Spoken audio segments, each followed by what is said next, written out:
है भाई? कहाँ जा रहे हो? कृष्ण कुरुप क्या कुरुप? कहाँ जा रहे हो? बोलना। ए रुक, ए सुनो।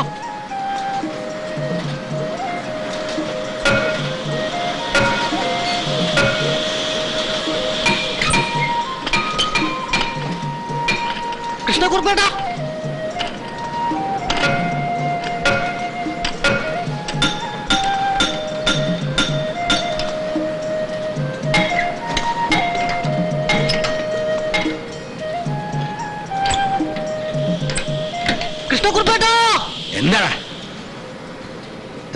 ചേട്ടൻ ഇത്ര അടുത്തുണ്ടായിരുന്നു ഞാൻ കണ്ടില്ല. നീ വന്നെന്തിനാ? വീട്ടിൽ അമ്മിണിയെ കാണാൻ ഏതോ ആലോചനക്കാർ വന്നിട്ടുണ്ട്. ഈ ഷർട്ടും കൊണ്ട് വിട്ട് വേഗം വരാൻ സരസ്വതി ചേച്ചി പറഞ്ഞു. പീതാംബരൻ ഉണ്ടോടാ കൂടെ? ഉണ്ട്. ആ നീ ഇവിടെ നിൽക്കേ.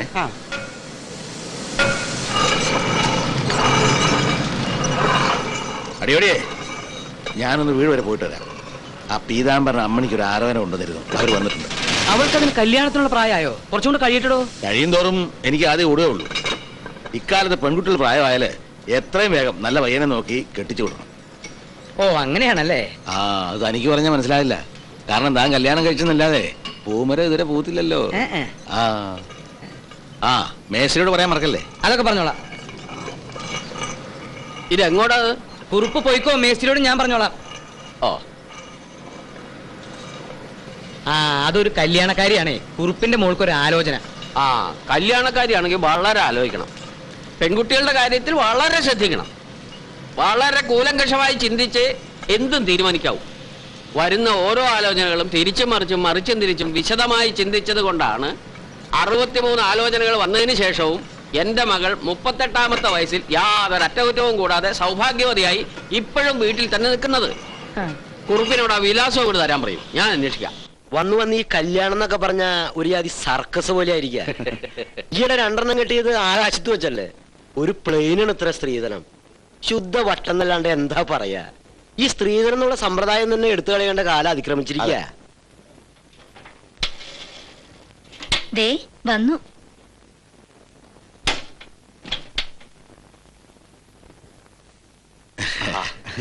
വന്നിട്ട് അതേ സമയം ഇല്ല, ഇപ്പൊ വന്നേ ഉള്ളൂ.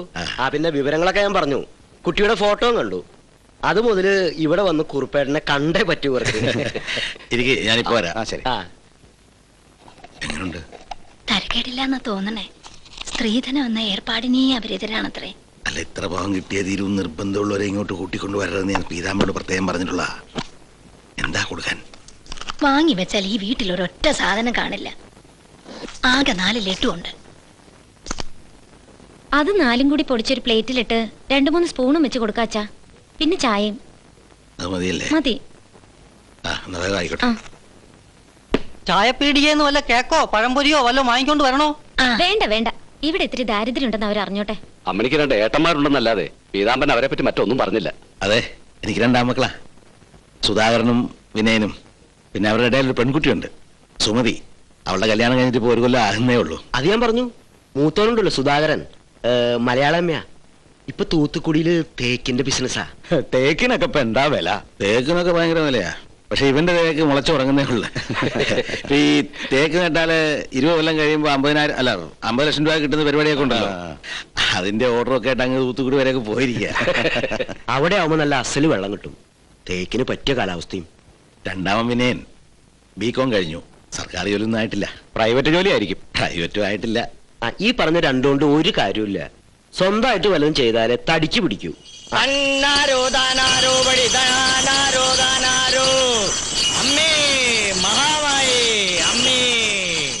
എന്റെ അച്ഛന് കൊടുങ്ങല്ലൂർ എന്നുള്ള വരവാ.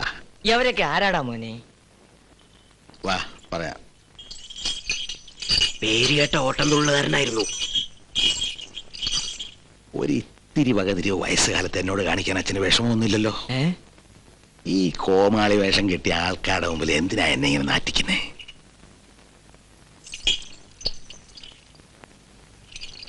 കൊടുങ്ങല്ലൂർ നിന്ന് വന്ന ഉടനെ എനിക്കൊരു കുറി തൊട്ട് തരിക, ഞാനിത്തിരി മധുരം കൊടുക്കുക, ഒക്കെ ഒരു പതിവാ.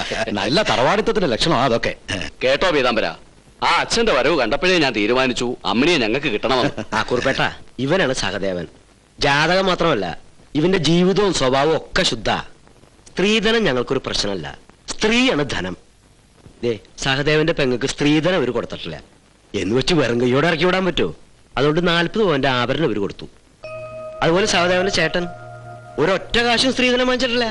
പക്ഷെ എന്താ 42 പവനും കൊണ്ടാ അവന്റെ ഭാര്യ കയറി വന്നത്. നിങ്ങളുടെ കുഞ്ഞിനെ ഏതായാലും അതിലും കുറഞ്ഞ ബഹുമതി കൂടെ അങ്ങോട്ട് അയക്കില്ലല്ലോ. ഞങ്ങൾക്കത് മതി. പീതാംബര, ഞാനൊരു സത്യം പറയാം. ഈ കാണുന്ന എന്റെ മുഖത്തിനുള്ളിൽ വേറൊരു മുഖമില്ല. കാര്യങ്ങളെ വളച്ചിരിച്ച് പറയാനും എനിക്കറിയില്ല. സഹദേവൻ നല്ല കുട്ടിയാണ്. ഇവന്റെ പെങ്ങളെക്കാളും ഇവന്റെ ചേട്ടന്റെ ഭാര്യയെക്കാളും കൂടുതൽ സ്വർണം കൊടുത്ത് എന്റെ കുട്ടി അങ്ങോട്ട് അയച്ചാല് അതൊരു കുടുംബകലഹത്തിന് കാരണമാകും. 43 ആയാലും 39 ആയാലും കലഹിക്കും. അതുകൊണ്ട് അമ്മണി ഞാൻ അങ്ങോട്ട് അയക്കുന്നില്ല. കലക്ക്. അച്ഛൻ ഇത്രയധികം പവൻ ഒറ്റയടിക്ക് അവർക്ക് കൊടുക്കുമെന്ന് ഞാൻ വിചാരിച്ചില്ല. എന്നാലും ഒന്ന് സംസാരിച്ച് പദം വരുത്തി വേണ്ടെങ്കിൽ മുറിച്ച് കളഞ്ഞാൽ മതിയായിരുന്നു. ഇപ്പോഴത്തെ കാലത്ത് ഒരു ആലോചന എന്നൊക്കെ പറഞ്ഞാല് അത് കൊള്ളാം. ഇത്തരം കാലന്മാരിടയ്ക്ക് പറഞ്ഞയക്കാനേ ഇവളെ എനിക്ക് ദാനം കിട്ടിയൊന്നും അല്ലടി. അവന്റെ ഒക്കെ ഒരു കണക്കേ 40, 42. ഏതായാലും അവരൊന്ന് കണ്ടുപോയിക്കോട്ടെ എന്ന് വെക്കായിരുന്നു. കാപ്പിയും പലഹാരവും എടുത്ത് പെണ്ണ് കാണാൻ വരുന്നവരുടെ മുമ്പിൽ ചെല്ലുന്നത് സാധാരണയല്ലേ? ഞാൻ തന്നെ എത്ര പേരുടെ മുമ്പിൽ പോയിരിക്കുന്നു. അതിലൊരു തലശ്ശേരിക്കാരന് നിങ്ങളെക്കാളും ഭംഗിയുണ്ടായിരുന്നു. നബിന്നും കേട്ടായിരുന്നില്ലേ? എനിക്കയാളെ പിടിച്ചില്ല. അത് പറ. ദേ, അച്ഛൻ അവിടെ വാളും മടിയിൽ വെച്ച് പിണങ്ങിയിരിക്ക. ഒന്ന് അങ്ങോട്ട് ചെല്ല.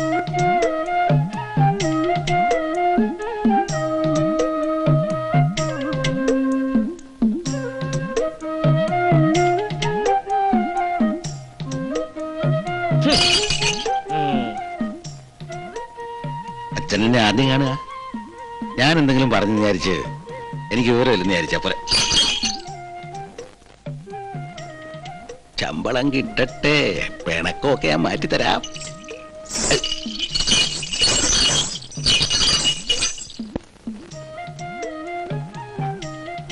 അല്ലെങ്കിൽ മനുഷ്യനായ ഇത്തിരി ഈശ്വര വിശ്വാസം വേണം.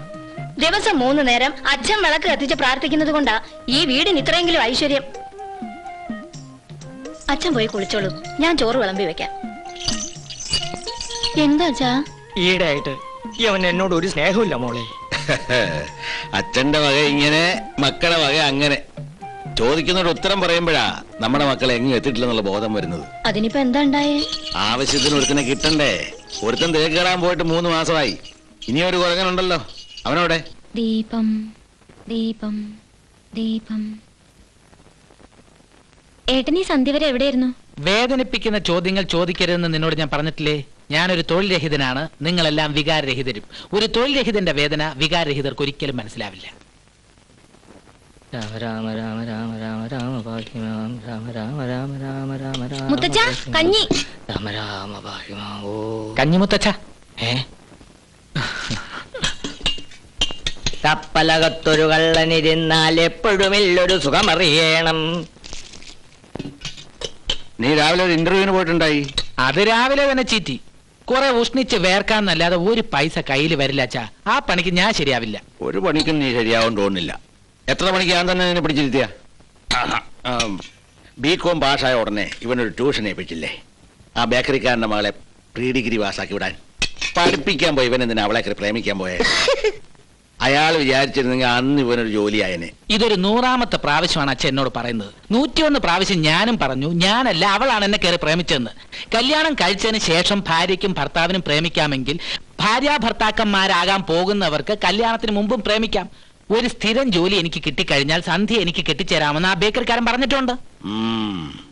ഓരോ ശമ്പളം കിട്ടുമ്പോഴും മുമ്പിൽ കടക്കാരുടെ എണ്ണം കൂടിക്കൂടി വരുന്നതായിട്ടാണ് ഞാൻ കാണുന്നത്. താങ്ങാനൊരാളില്ലെങ്കിലേ ഞാൻ തളരും. സർക്കാർ അവശ്യ കലാകാരന്മാർക്ക് കൊടുക്കുന്ന എന്റെ പെൻഷൻ ഉടനെ കിട്ടിയേക്കും. അത് മുഴുവനും മോനെടുത്തോ? അത് കിട്ടി വരുമ്പോഴത്തേക്ക് ഞാൻ അച്ഛനൊക്കെ അവശനായി കിട്ടും.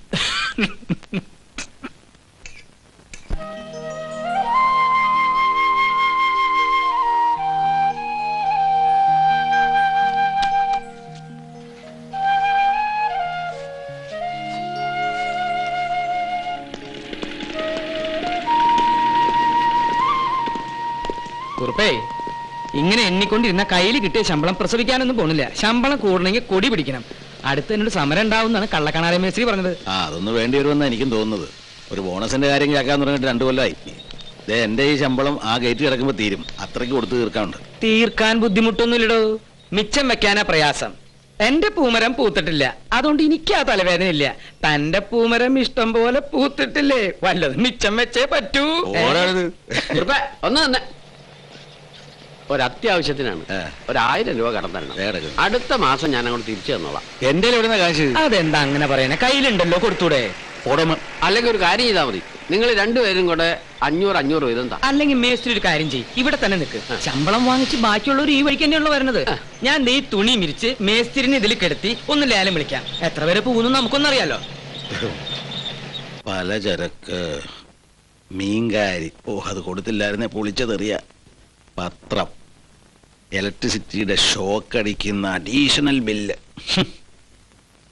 അമ്മിണിയുടെ പാവാട ധാവണി, അച്ഛന്റെ കുഴമ്പ്. ആൾക്കാരന്റെ കാശ് കൊടുക്കണ്ടേ? പറഞ്ഞാലും അതുകൊണ്ടല്ലേ. അത് ഞാൻ എഴുതാൻ മറന്നു. കൊടുക്കാനുള്ളത് മുഴുവൻ കൊടുത്ത് ബാക്കിയുള്ള 425 രൂപ മുറുക്കി പിടിച്ചോണ്ടിരിക്കാൻ. ഇനി ഇതുകൊണ്ട് വേണം ബാക്കിയുള്ള ദിവസം നമുക്ക് ചിരിച്ച് കളിച്ച് ഉല്ലസിച്ച് ജീവിക്കാൻ. ഇനി ഇതിന് പാൽക്കാരനും കറക്കണോ? അവൻ അപ്പുറത്ത് കാത്തു നിൽക്കുന്നു. അപ്പുറത്തൊന്നും നിൽക്ക. ഇനി പോലെ നമുക്ക് ചായയുടെ നിറമൊന്ന് മാറ്റിയാലോടി സരസു. ചായ ആയിട്ടും പാലായിട്ട് കുടിക്കണം. വെറുതെ എന്തിനാ കൂട്ടിക്കലക്ക് രണ്ടും ചീത്തയാക്കുന്നത്? അല്ലേടാ നാരായണ? അത് നേരെ, കട്ടൻ ചായയുടെ ടേസ്റ്റ് ഒന്ന് വേറെ തന്നെയാ. അത് പാലൊഴിച്ചതിന് കിട്ടത്തില്ല. അതെ, നമുക്ക് നല്ല ടേസ്റ്റ് ഉള്ള ചായ മതി. അതുകൊണ്ട് നാളെ മുതൽ തന്റെ പാലോടെ വേണ്ട. അയ്യോ, പിള്ളേരൊക്കെ ഒന്ന് പച്ച പിടിക്കട്ടോ, അത് കഴിഞ്ഞ് മതി പാലും ചായയൊക്കെ. പാലിന്റെ വില കയറുന്നതനുസരിച്ച് അമ്പളം കൂടുന്നില്ലല്ലോ. നിങ്ങൾ ഒരു വക്കീലാവേണ്ടതായിരുന്നു. ചായക്ക് പാല് വേണ്ടാന്ന് അവനെ കൊണ്ട് തന്നെ പറയിച്ചില്ലേ? വക്കീലോ? ഞാൻ എന്റെ മക്കളെ പഠിപ്പിക്കാൻ ഉപയോഗിച്ച ബുദ്ധി എന്റെ തന്ത എന്നോട് കാണിച്ചിരുന്നെങ്കിലേ ഞാനിപ്പോ ഹൈക്കോടതി ജഡ്ജിയായനെ. അനാവശ്യം പറഞ്ഞാൽ നല്ല പടവെച്ചു തരും ഞാൻ. 10ാം ക്ലാസ് തൊട്ടപ്പോ നാട് വിട്ട് ബോംബെക്ക് വന്ന് നിന്നോട് ആരടാ കഴുത പറഞ്ഞേ? ഞാൻ പഠിപ്പിക്കില്ലായിരുന്നു. 10ാം ക്ലാസ് വരെ എങ്ങനെ പഠിച്ചേ? കൂലിപ്പണി എടുത്തിട്ടാ. അന്നൊക്കെ ഓട്ടം നടക്കില്ലായിരുന്നു അച്ഛൻ. ഞാനൊന്ന് തുള്ളിയത് കൊണ്ടാടാ നീയൊക്കെ കഞ്ഞി കുടിച്ചതും ഇന്നിങ്ങനെ ഒരു കുടുംബം ഉണ്ടായത്. ഇന്നിപ്പോ നിന്റെ ആൺമക്കൾ രണ്ടും പേടായി പോയി. അതിന്റെ തുള്ളലിന്റെ കുറ്റം. ഞാൻ പേടായതൊന്നുമല്ല, പേടായിട്ട് ജനിച്ചതാ. അങ്ങനെ ജനിക്കാനായിരുന്നു എനിക്ക് സൗകര്യം. നോക്കിക്കോ, എനിക്കൊരുത്തന്റെയും സഹായം ആവശ്യമില്ല. സർക്കാരിൽ നിന്ന് പെൻഷനൊന്നും കിട്ടിക്കോട്ടെ, ഞാൻ എന്റെ വഴിക്കങ്ങ് പോയിക്കോളാം. മുത്തച്ഛന് പോകാൻ ഇനി ഒരൊറ്റ വഴിയേ ഉള്ളൂ. അതിനെന്തിനാ പെൻഷൻ? ഇല്ലേ അമ്മേ? മതി, തമാശ പറഞ്ഞു തീ പിടിക്കുന്ന ഈ സംസാരം ഒന്ന് നിർത്തണുണ്ടോ എല്ലാരും? ഇങ്ങനെയൊക്കെ കഴിഞ്ഞാൽ ഒരു കുഴപ്പമില്ല. കുഴപ്പം മുഴുവൻ ഉണ്ടാക്കുന്നത് ഈ മൂത്ത കുരങ്ങന.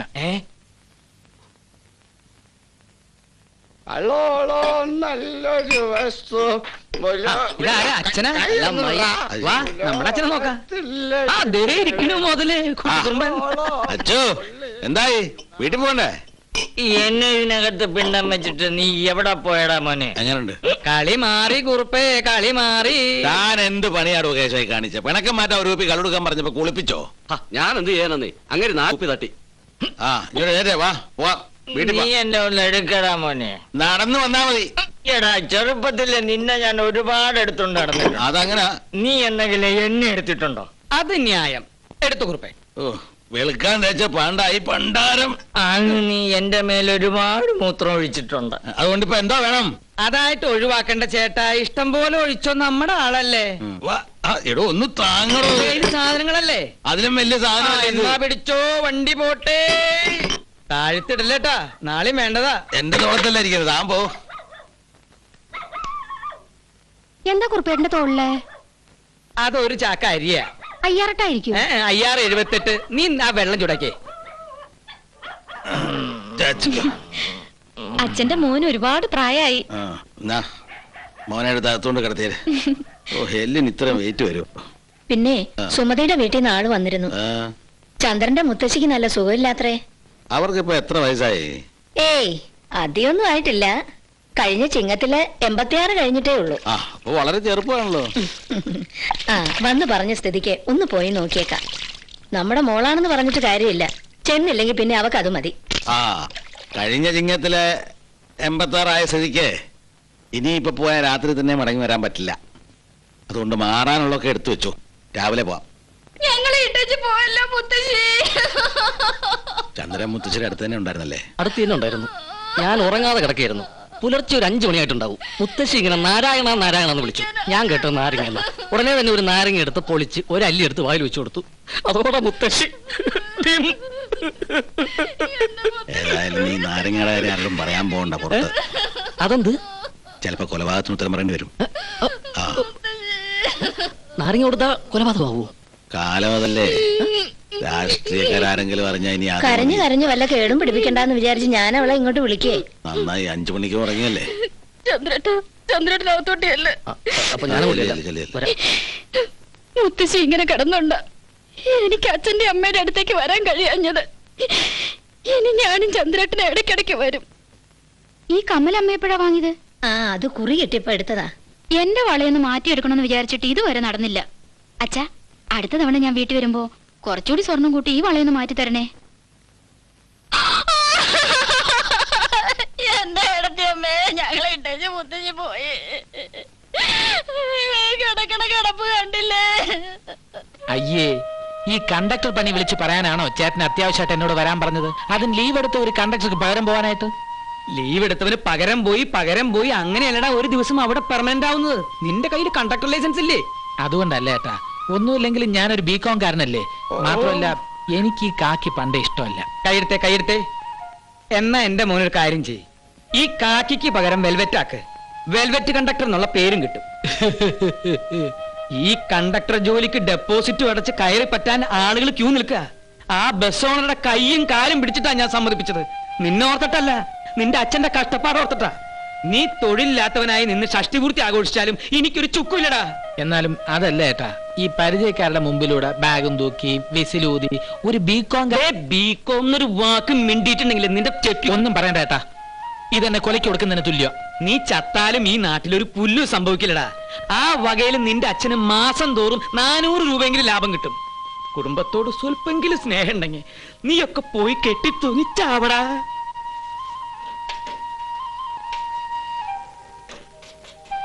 എന്നാ ചേട്ടാ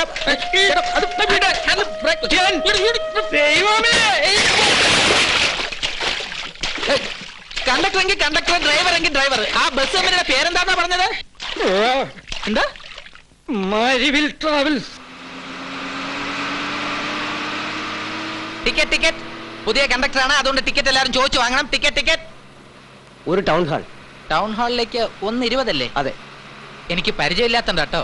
ഞാൻ തൽക്കാലം കണ്ടക്ടറായിട്ട് പോകുന്നേ ഉള്ളൂ. ഞാനൊരു ബികോം കാരനാ. അത് ഞാൻ ചോദിച്ചില്ലല്ലോ. അല്ല, പറഞ്ഞെന്നേ ഉള്ളൂ. ബാക്കി കുറിച്ചിട്ടില്ല കേട്ടോ. ടിക്കറ്റ്. അതെ, ഒരാൾ ഒന്നിൽ കൂടുതൽ ടിക്കറ്റ് എടുത്താലും കുഴപ്പമൊന്നുമില്ല. പക്ഷെ മിനിമം ഒരു ടിക്കറ്റെങ്കിലും എടുത്തിരിക്കണം. പുതിയ ആളാണ്, സഹകരിക്കണേ. ടിക്കറ്റ്. സന്ധ്യ എന്താ എത്ര രാവിലെ? എന്താ രാവിലെ തന്നെ സന്ധ്യയോ? ഇത് ആ സന്ധ്യ അല്ലേ ഏട്ടാ? ചേച്ചി ഒന്ന് മാറി.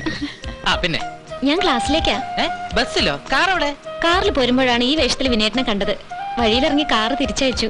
ഗുരുവായൂരപ്പനാണ് സത്യം. ഈ ജോലി കിട്ടിയ ആദ്യ ദിവസം തന്നെ സന്ധ്യ ഇങ്ങനെ കണ്ടുകിട്ടുമെന്ന് സ്വപ്നത്തിൽ പോലും ഞാൻ കരുതിയില്ല. ഏതാ കണ്ടക്ടർ മോനെ ഈ കുട്ടി? എവളാണ് വല്യമ്മ എന്റെ ജീവിതത്തിലെ ഡ്രൈവർ. ഞങ്ങൾ തമ്മിൽ സ്നേഹത്തിലായിട്ട് കൊല്ലം 2 വാ, നിനക്ക് അച്ചുവേട്ടനെ പരിചയപ്പെടുത്തി തരാം.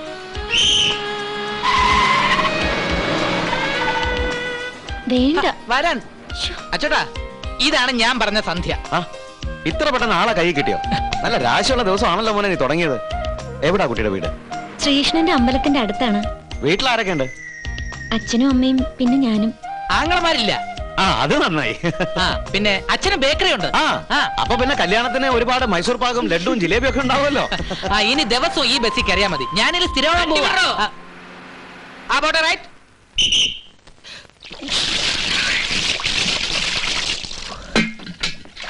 ഇന്നത്തെ മൊത്തം കളക്ഷൻ 811. തുടക്കം മോശമല്ലെന്ന് അച്ചുവേട്ടൻ പറഞ്ഞത്. എന്താണെന്ന് അറിയില്ല, എനിക്ക് ഈ ജോലി വല്ലാതെ അങ്ങ് ഇഷ്ടപ്പെട്ടു. സ്ഥിരമാവാൻ വല്ല വഴിയുണ്ടോടാ? സ്ഥിരം ആയാലും ശരി, ഇല്ലെങ്കിലും ശരി, അമ്മ നോക്കിക്കോ. ഞാൻ ആ റൂട്ടിൽ ഇനി എന്നും പോവും. ആ കണ്ടക്ടർ ലീവ് കഴിഞ്ഞ് വന്നാല് അവനെ വേറെ റൂട്ടിലോട്ട് തട്ടാൻ അച്ചുവേട്ടൻ ഒരു കളി കളിച്ചോളും. നീയല്ലേ പറഞ്ഞ കണ്ടക്ടർ പണി നിന്റെ അന്തസ്സിന് പറ്റിയതല്ലെന്ന്. അന്തസ് നോക്കിയാൽ ഇന്നത്തെ കാലത്ത് ജീവിക്കാൻ പറ്റില്ലെന്ന് അച്ഛൻ പറഞ്ഞത് നേരാ. ഇത്രയും അന്തസ്സും മനസമാധാനവും സന്തോഷവും ഈ ജോലിക്കുണ്ടാവുന്ന ഞാനും വിചാരിച്ചില്ല അച്ഛാ. ഇവനെന്തോ കൽക്കണ്ടം കടിച്ചിട്ടുണ്ട്, അതാ ബസ്സിൽ പോവാൻ ഇത്രയും ഉത്സാഹം. അതെ, കടിച്ചിട്ടുണ്ട്. അത് കണ്ട് വെള്ളം ഇറക്കിയിട്ടൊന്നും കാര്യമില്ല. ഈ തൊലി ചുളിയുന്ന പ്രായത്തില് കൽക്കണ്ടം പോയിട്ട് ഒരു കഷ്ണം ഉപ്പ് പോലും മുത്തച്ഛന് കടിക്കാൻ കിട്ടൂല. അതെ, അച്ഛനായോണ്ട് പറയാണ്, മുത്തച്ഛനെ മര്യാദയ്ക്ക് വളർത്തണം, ഇല്ലെങ്കിൽ കാര്യങ്ങൾ വഷളാവും.